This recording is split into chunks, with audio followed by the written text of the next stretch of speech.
Okay, hi, welcome back to another episode of Baking Geek. Today we're talking Jaconde. Okay, so what we're going to do with Jaconde, what is Jaconde? It's basically, we're going to make opera cake with Jaconde. It is like a genoise, but it has almond meal through it as well. It gives it that really nice nutty taste. So when we make our opera cake, that'll be another episode. This is just a single episode just to focus on the Jaconde.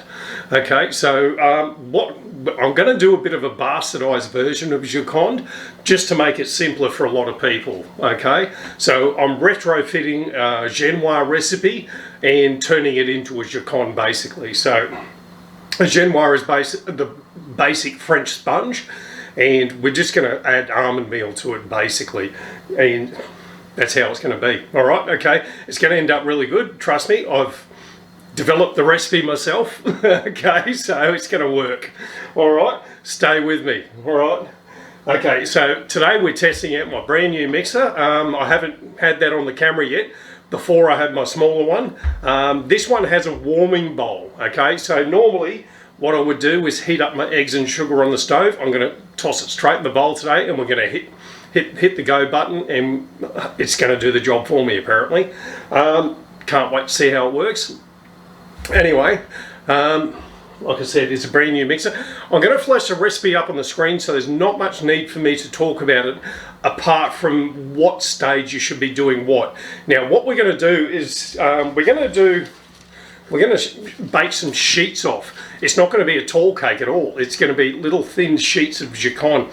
And what we're going to do is layer them with buttercream and ganache and some coffee liqueur. We're going to make our own coffee liqueur. I'll teach you how to do that. And yeah, it's going to be fantastic. All right, opera cake. Everyone loves it. Okay, it's an absolute crowd favourite. But what we're going to do is we're going to heat our oven up to about 250 degrees. And these are going to flash bake for about 3, 4, 5 minutes tops, depending on how thick I make them. Okay, anyway, let's get started. I've already weighed up my ingredients, so let's get into it, okay? I'm just going to bring my mixture maybe a little bit closer. That's probably as close as I can get it actually. You'll notice in the background I've got a beautiful marble slab here. That's brand new as well. I picked that up over the other side of town. Later on we'll be doing some chocolate work on that. Can't wait for those episodes. All right. Okay, let's get our eggs and our sugar in to start with. Now, partly the reason why I got the new mixer was because it's got a much larger bowl capacity on it. The other one I had a 4-litre bowl. This one's got a 7. Okay, so it enables me to be able to do much larger mixes. Especially I've got a wedding cake later in the year, and yeah, it'll be handy for that. Okay, so eggs and sugar straight in. We'll drop that down. And we're just going to go, I think I'm going to turn that on about 5.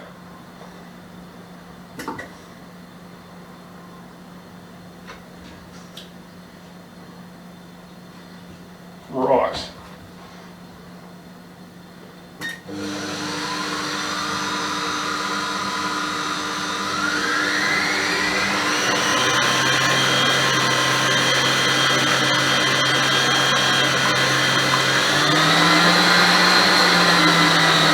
So I'm going to set that to about, well, it's going to take a little bit of playing around with the new mixer. I've set that to speed 4 and heat number 5, okay? So, yeah, like I said, it's going to take it, you don't want to mix at high speed, but you don't want to mix at low speed either. You want to get the air into the mix. That's partly the trick. And yeah, so hopefully the bowl's heating up now as we speak. I can still feel the cool of the eggs. So, and it tells me that the bowl's heating. Anyway, what I'm going to do is I'm going to mix for about 10 minutes on high, medium high. I'm going to drop it back for another 10 minutes on medium low sort of thing. That's going to knock a lot of the large air bubbles out and condense it right down to a tighter mix. That's going to work really well with a sheet type of thing. Like I said, we're going to do thin sheets and we're going to bake them very quickly, flash bake them. So I'm going to come back once this mix is almost ready, and we're going to add our flour and we're going to make some sheets. Right, see you soon. Okay, welcome back. So I've actually mixed it for about 12 minutes on medium high, and then I've dropped it back for about 3 minutes on medium sort of low, you know, and when I say low, it's on the speed 1, that's it. Okay, so it does have another one past low 1, which is minimum, but anyway, we're just about to add our flour / almond meal to it, and we'll finish the mix up here, okay? So what we'll do is we'll drop it right back to minimum. Now, a lot of people say you should fold this through by hand, but I tend to let the mixer do the job. As long as you're not, how do I say, as long as you don't dump all your flour into it in one bit, the mixer will actually do a lot of the work for you, and then we'll finish it up by hand, okay? So, it's got a beautiful sheen to it, this mixture. And I know it's going to work. The oven is headed towards 240. Now I am going to bake on fan forced on this one, guys.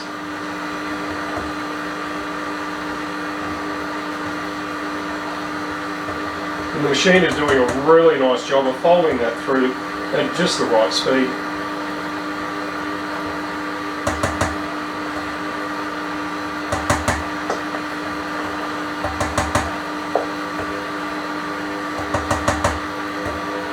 I'll tell you what, I'm very impressed with my new mixer. I think it's done a beautiful job.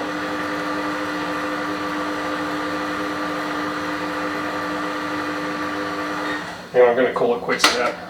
What I'm going to do is, I'm going to take, once I actually get this beggar off, the whisk off, sorry. Right.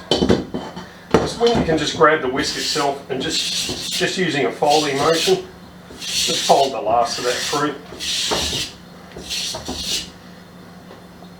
That mixture is beautiful. It's one of the best I've done, I think.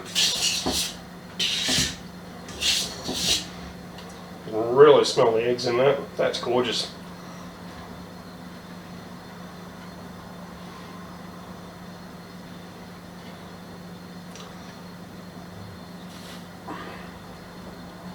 Clean your whisk off.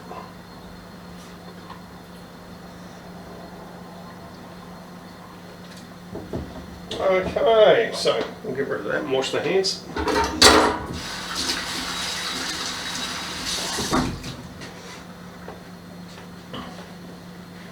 Okay, so here we go. We've got our mix. Looks beautiful. Have a look at that. The pearlescent colour to it. So what we're going to do is we're going to get several spots on this bit of paper and just bring them together.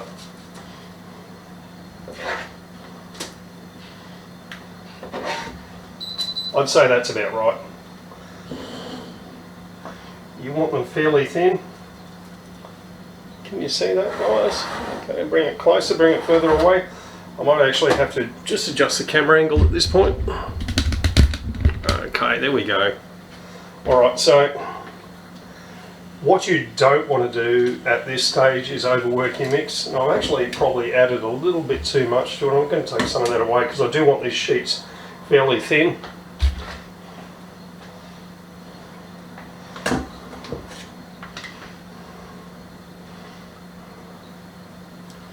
Now I've got these trays I actually found. I found them on eBay. Now they're open-ended trays.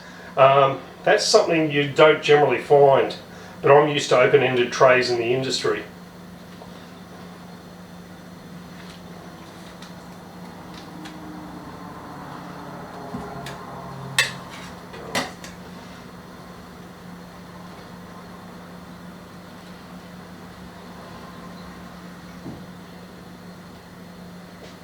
Now you really want to get the same thickness all over, otherwise you're going to have, when it bakes, it's going to burn in patches.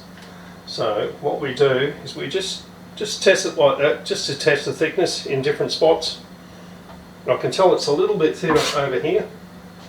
I'm just going to add a little bit more over here. There we go. Alright guys, I'm going to pop this into the oven at 250 and I'll see you in a few minutes, okay? Okay, welcome back. So what I've been doing is you saw me yeah, palette knifing these things out, you know, nice and thin, or trying to get them at the same consistency. At the end of the day, you want them maybe, you know, 5 mil thick, that sort of thing. And then I bake them off in the oven. Like I said, a very hot oven. I was on 240 fan forced. Still experimenting with the oven, so I think at 240 did quite well, and they bake for about 5 minutes per sheet. So I ended up, out of the recipe, I ended up with 6 sheets. Okay, so what I'm going to do is I'm going to allow them to cool down, of course. I'm going to wrap them in cling wrap, put them in the fridge, and then we're going to make our buttercream, and that'll be, hopefully we'll pull them out. We'll layer them with coffee liqueur. I'll show you how to make a beautiful coffee liqueur at home by yourself. And yeah, then we'll move on to our opera cake. Okay, stay tuned, folks. This one's a good one. Okay, you can use layers like this for many different sorts of applications. This one's going to be an opera cake. I do lots of different stuff with sheets like this. You can do Swiss rolls, you can do anything. Yeah, so it's really limited by your imagination, but you don't want to burn them. I've ended up with these really nice thin sheets of Genoise / Jaconde. Okay, yeah, stay tuned. All right, hit the like button if you liked it. Don't watch it if you didn't. All right, see ya. Bye.